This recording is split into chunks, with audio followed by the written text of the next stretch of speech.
Hey everyone. So let's talk about brands. We're surrounded by them every single day, right? But what actually makes a name valuable? How is that value built? And how is it protected? We're going to get into all of it. I want to start things off with just one number, $60 million.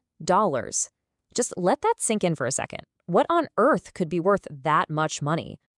Well, that was the price BMW paid for the Rolls-Royce name. And get this, that wasn't for the factories or the parts or any physical thing. It was just for the name and the logo. That one sale tells you pretty much everything you need to know about the incredible power that can be packed into a brand. So, if a name can be worth that much, what is a brand, really? Let's break down the fundamentals. Okay, so at its most basic level, a brand is, well, it's just a name. It's a label. It's a really simple tool that helps us pick one thing out from a whole sea of other options on a crowded shelf. That's the starting point for everything else. But as the marketing guru Philip Kotler says, the real magic isn't just coming up with a name. No, it's the constant, deliberate work of creating, maintaining, protecting, and enhancing that brand until the name itself stands for something way, way bigger than just the product. All right, so if a brand is more than just a label, what are the pieces that actually give it all that power and value? Let's kind of pop the hood and look at the anatomy of a really powerful brand. First up, you've got brand awareness. This is the absolute bedrock. You can't build anything without it. It's really just the answer to the question, do people even know we exist? Because, if nobody's ever heard of you, nothing else you do is going to matter. But once people know you exist, the next question is, what do they think about you?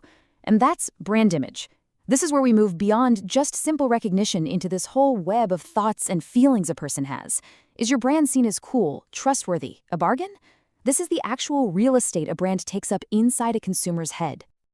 And when you have a strong image, that naturally creates a brand promise. It sets an expectation, whether it's amazing quality or incredible service or just a particular feeling. You expect to get that every single time you deal with that brand. It's kind of like an unspoken contract that they'll deliver on their reputation. Okay, so you've got awareness, a great image, and you consistently deliver on your promise. When all those pieces click into place, you get the holy grail, brand preference. This is the ultimate goal, right? It's when a customer is looking at their options and they don't just recognize you, they actively choose you over everyone else. And finally, you take all of these things, the awareness, the image, the promise, the preference, and it all adds up to brand equity. This is it. This is the total bottom line dollar value of the brand itself. It's the commercial worth of all that loyalty and trust, an asset so real and so powerful it actually gets its own line on a company's balance sheet. That $60 million for Rolls-Royce, that was pure brand equity.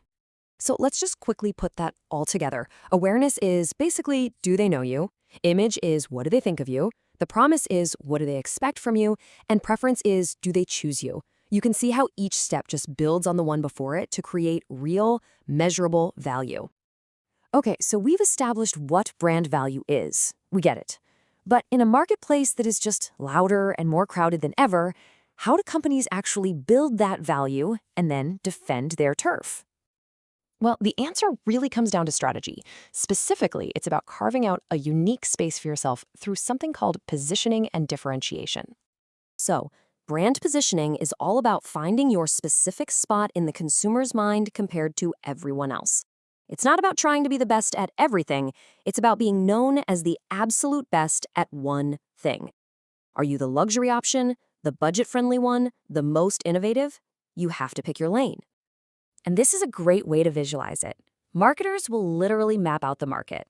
So imagine charting breakfast foods. You could have one axis for price versus quality and another for healthiness versus indulgence. A really smart brand looks for an empty spot on that map, a place that nobody else is owning, and they go for it.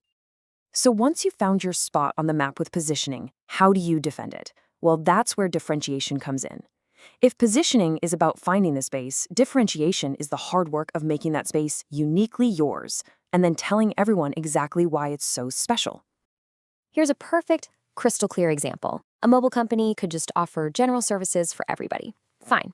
Or it could differentiate itself by creating services targeted specifically for, as the source material puts it, the hard-nosed businessman. See?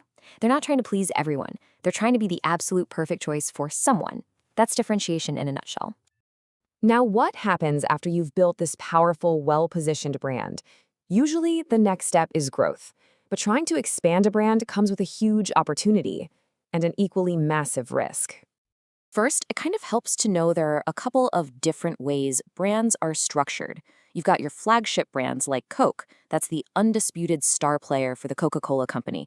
And then you have what's called a generic brand, like Nestlé, where that one main company name is on tons of different products. This really affects how they can grow.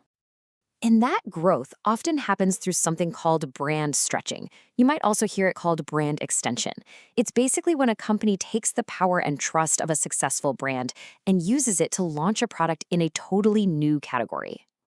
But listen, this is a massive gamble. Here's how it works. You start with a powerful brand that has a really clear meaning. Then you stretch it into some new, totally unrelated field.